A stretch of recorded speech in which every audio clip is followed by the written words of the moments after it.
Je vous fais cette vidéo pour vous expliquer le schéma bilan du chapitre sur les hormones sexuelles. La puberté se manifeste vers 11-12 ans chez les filles et vers 13-14 ans chez les garçons. Elle correspond à la période durant laquelle l'organisme commence à se transformer et va acquérir la capacité de se reproduire. On va commencer par le garçon.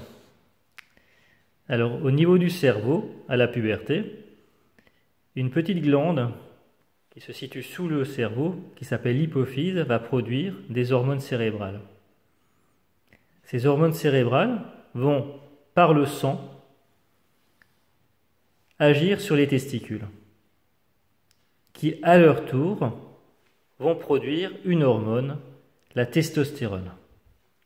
Cette hormone va permettre l'apparition des caractères sexuels primaires, c'est-à-dire le développement des organes reproducteurs, et donc la production des spermatozoïdes, et l'apparition des caractères sexuels secondaires, comme par exemple le système pileux, les poils qui vont commencer à pousser au niveau du bas-ventre, sous les bras, sur le torse, la croissance qui s'accélère chez le garçon, les épaules qui s'élargissent, la musculature qui se développe, ou par exemple encore la mue de la voix, qui vont donc agir sur tout le corps.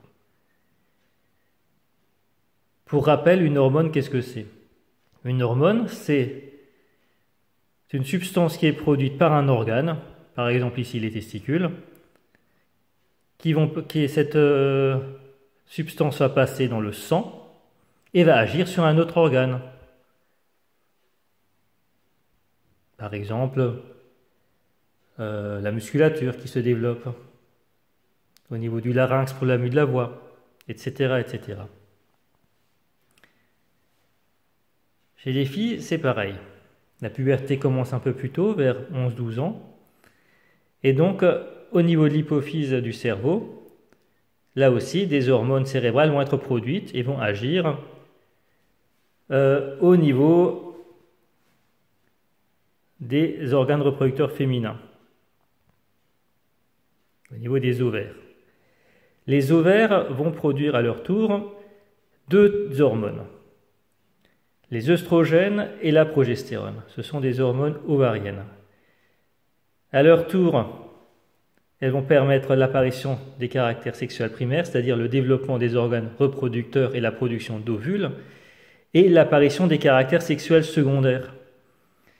Par exemple, le développement des seins, la pilosité qui va apparaître également chez les filles. Ces hormones vont contrôler le développement des cycles féminins. Donc l'apparition des règles, le développement de la muqueuse, comme nous l'avons vu dans le précédent chapitre.